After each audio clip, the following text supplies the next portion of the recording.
సభకు నమస్కారం.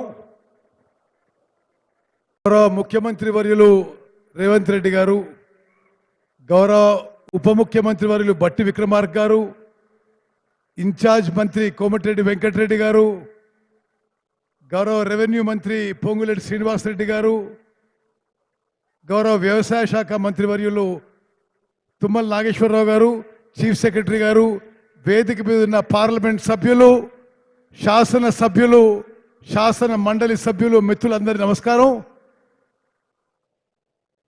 వైరాలో జరుగుతున్న ఈ సభకి పెద్ద సంఖ్యలో వచ్చేసిన అక్కలు, చెల్లెళ్ళు, అన్నలు, తమ్ముళ్ళు, మీతో ఈ పండుగ వాతావరణంలో నేను పాల్గొనడం నాకు ఎంతో సంతోషంగా ఉందని చెప్పి నేను మనవి చేస్తాను. స్వతంత్ర భారతదేశ చరిత్రలో 77 ఏళ్ల చరిత్రలో ఏ రాష్ట్రంలో ఎక్కడ కూడా రైతులకి 2 లక్షల రూపాయలు రుణమాఫీ కాలేదు. ఈరోజు తెలంగాణలో కాంగ్రెస్ ప్రభుత్వం రేవంత్ రెడ్డి గారి నాయకత్వంలో 2 లక్షల రూపాయలు రుణమాఫీ కావడం ఇది దేశ చరిత్రలో నిలబడే విషయం చెప్పి మనం చేస్తాను. గతంలో యూపీఏ ఉన్నప్పుడు మన్మోహన్ సింగ్ గారి ప్రభుత్వంలో దేశవ్యాప్తంగా అందరికీ రైతు రుణమాఫీ జరిగింది. ఆ తర్వాత ఇప్పుడున్న కేంద్ర ప్రభుత్వం ఒక్కసారి కూడా రుణమాఫీ చేయలే. గతంలో ఉన్న బీఆర్ఎస్ ప్రభుత్వంలో 1,00,000 రూపాయలు రుణమాఫీ అని ప్రకటించి 5 ఏళ్ల పాటు సాగదీసి రైతులను మోసం చేసిన వాళ్ళని గమనించండి. ఈరోజు తెలంగాణలో ముఖ్యమంత్రి రేవంత్ రెడ్డి గారు, ఆర్థిక మంత్రి ఉప ముఖ్యమంత్రి బట్టి విక్రమార్క గారు, వ్యవసాయ శాఖ మంత్రి తుమ్మల నాగేశ్వరరావు గారి నాయకత్వంలో నేను ముందు చెప్పినట్టుగా స్వతంత్ర భారతదేశంలో ఈరోజు తెలంగాణలో రైతుల విషయంలో చరిత్ర సృష్టించబడుతుంది. ఈ రోజుతో ఇచ్చిన మాట నిలబెట్టుకొని కాంగ్రెస్ పార్టీ, కాంగ్రెస్ ప్రభుత్వం 2 లక్షల రూపాయలు రుణమాఫీ చేయడం ఇది ఎంతో సంతోషకరమైన విషయం చెప్పి నేను మనం చేస్తున్నాను. ఇది మొదటి విషయం. అయితే రెండో విషయం, ఇరిగేషన్ శాఖ మంత్రిగా ఈరోజు మీతో ఈ పండుగ వాతావరణంలో ఈ సమావేశంలో పాల్గొనడం ఎంతో సంతోషం అని మనం చేస్తున్నాం. దశాబ్దాలుగా, తరాలుగా ఉమ్మడి ఖమ్మం జిల్లాకి గోదావరి జలాలు రావాలి, ఇక్కడ పంటలకి గోదావరి నది నీరు ఉపయోగపడాలని చెప్పి ఈ 10 నియోజకవర్గ ప్రజలు ఎన్నో దశాబ్దాల నుంచి, తరాల నుంచి ఎదురు చూస్తున్నారు.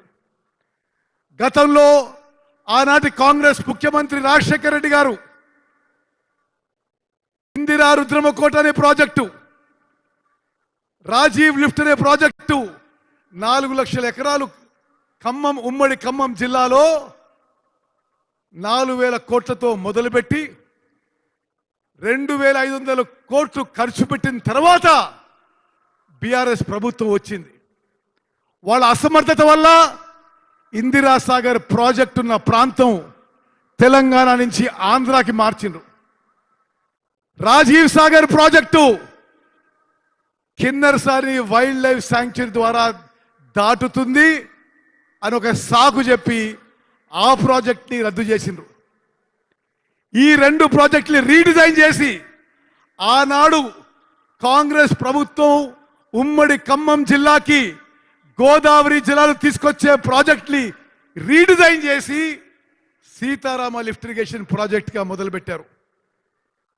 10 ఏళ్లుగా 7,500 కోట్లు ఖర్చు పెట్టి ఖమ్మం జిల్లాలో గోదావరి నదీ జలాల ద్వారా సీతారామ ప్రాజెక్ట్ ద్వారా ఒక్క ఎకరం కూడా ఆయకట్టుకి నీరు అందియలేదు. ఈరోజు ముఖ్యమంత్రి రేవంత్ రెడ్డి గారు, ఉప ముఖ్యమంత్రి బట్టి విక్రమార్క గారు, మీ జిల్లా మంత్రులు తుమ్మల గారు, పొంగులేటి గారి నిరంతర ఫాలో అప్ ద్వారా వారి సలహా మేరకు ఉమ్మడి ఖమ్మం జిల్లాకి ఎంతో ఉపయోగపడే సీతారామ లిఫ్ట్ ఇరిగేషన్ ప్రాజెక్ట్ ని ముందుకు తీసుకుపోయినాం. ఈరోజు 3 పంపులు కూడా ఆన్ చేయడం జరిగింది. ఈరోజు 15 ఆగస్టు 2024 రేవంత్ రెడ్డి గారు, భట్టి గారు, పొంగులేటి గారు, తుమ్మల గారు వారందరి తరఫున మీ కోరిక మేరకు రాష్ట్ర ఇరిగేషన్ మంత్రిగా మీకు మాటిస్తున్నా. ఈరోజు 15 ఆగస్టు 2024 15 ఆగస్టు 2026కి సీతారామ లిఫ్ట్ ఇరిగేషన్ ప్రాజెక్టు పూర్తి చేస్తాం. ఉమ్మడి ఖమ్మం జిల్లాలో 7 లక్షల ఎకరాలకి ఆయకట్టుకి నీళ్లు అందిస్తామని చెప్పి నేను మనవి చేస్తున్నారు. మిత్రులారా, ఉమ్మడి ఖమ్మం జిల్లా పట్ల ఎప్పుడూ కాంగ్రెస్ పార్టీ కృతజ్ఞత ఉంటుంది. గతంలో కానీ మొన్న కానీ 10కి 9 అసెంబ్లీ స్థానాలు గెలిచిన జిల్లా, 2కి 2 పార్లమెంట్ స్థానాలు గెలిచిన జిల్లా. నేను పక్కనే కోదాడులో 6 సార్లు ఎమ్మెల్యేగా ఎంపీగా ఉన్నా. ఖమ్మం ప్రాంత ప్రజలతో ఎంతో ఆత్మీయ సంబంధం ఉంది. ఇక్కడ కాంగ్రెస్ కార్యకర్తలు ఒకనాడు కమ్యూనిస్టుతో అయినా, ఆ తర్వాత తెలుగుదేశం పార్టీతో అయినా, ఆ తర్వాత టిఆర్ఎస్తో అయినా వీరోచిత పోరాటం చేసి ఖమ్మంలో కాంగ్రెస్ జెండా ఎప్పుడు ఎగరేసిన వీకు మనస్ఫూర్తిగా అభినందనలు, నేను శుభాకాంక్షలు తెలియజేస్తున్నా.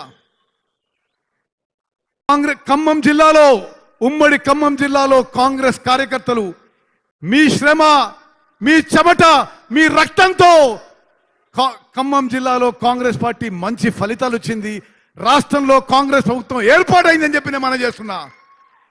ఈరోజు ఈ స్థానంలో మేము కూర్చున్నామంటే కాంగ్రెస్ కార్యకర్తలని చెప్పి నేను మనవి చేస్తూ, అది ఏనాడు మర్చిపోవని చెప్పి కూడా మనవి చేస్తూ, సీతారామ ప్రాజెక్టు పూర్తి చేస్తామని చెప్పి సభాముఖంగా మాటిస్తూ ముగిస్తున్నాను. జై హింద్, జై కాంగ్రెస్.